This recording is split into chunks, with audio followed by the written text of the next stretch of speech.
Joseph. He was the beloved son of Jacob. Joseph was different from his brothers. Jacob loved him deeply and even gave him a beautiful coat of many colors. While the gift was given with love, it caused jealousy among Joseph's brothers. Joseph also had dreams. In one dream, he saw bundles of grain bowing down to his bundle. In another, the sun, moon, and stars bowed before him. Joseph shared these dreams with his family, believing they came from God. His brothers became even more jealous and angry. One day, Jacob sent Joseph to check on his brothers as they cared for the family's flocks far from home. When the brothers saw Joseph approaching in his colorful coat, they plotted against him. "Here comes the dreamer," they said. "Let's get rid of him." At first, they planned to kill him, but one brother, Reuben, convinced them not to shed blood.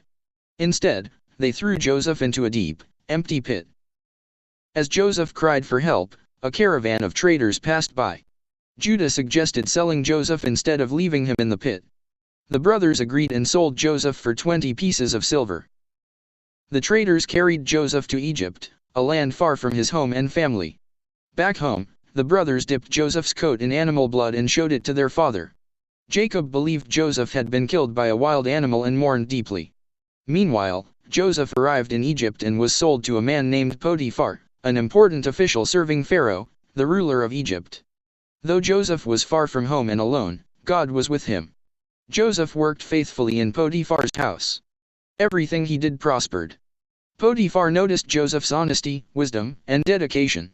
Soon Joseph was placed in charge of the entire household. But trouble came again. Potiphar's wife falsely accused Joseph of wrongdoing. Though innocent, Joseph was thrown into prison. For many people, prison would have been the end of hope.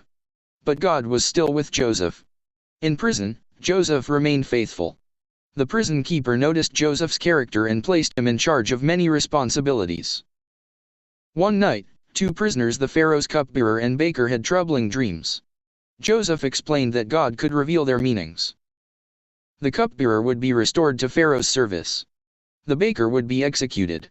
Exactly as Joseph predicted, both interpretations came true. Joseph asked the cupbearer to remember him when he returned to Pharaoh's palace. But the cupbearer forgot him. Years passed.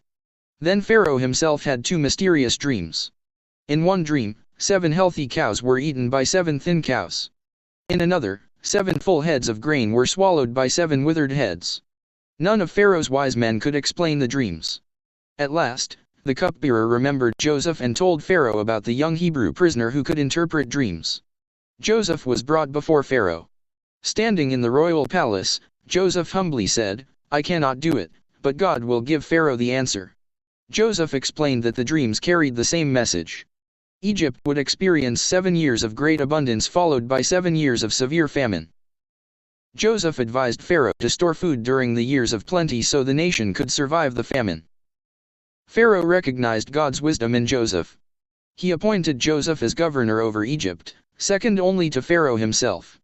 In a single day, Joseph went from prison to palace. For 7 years, Joseph supervised the gathering and storage of grain. The harvests were so abundant that food filled countless storehouses across the land. Then the famine began. It spread across many nations. People traveled from far away to buy grain from Egypt. Among those seeking food were Joseph's own brothers.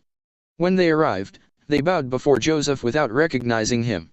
Suddenly, Joseph remembered the dreams God had given him as a boy. The dreams were coming true. Joseph tested his brothers to see whether their hearts had changed. Over time, he saw genuine sorrow, humility, and concern for one another. At last, Joseph could no longer hide his identity. With tears in his eyes, he revealed himself. "I am Joseph, your brother." The brothers were terrified.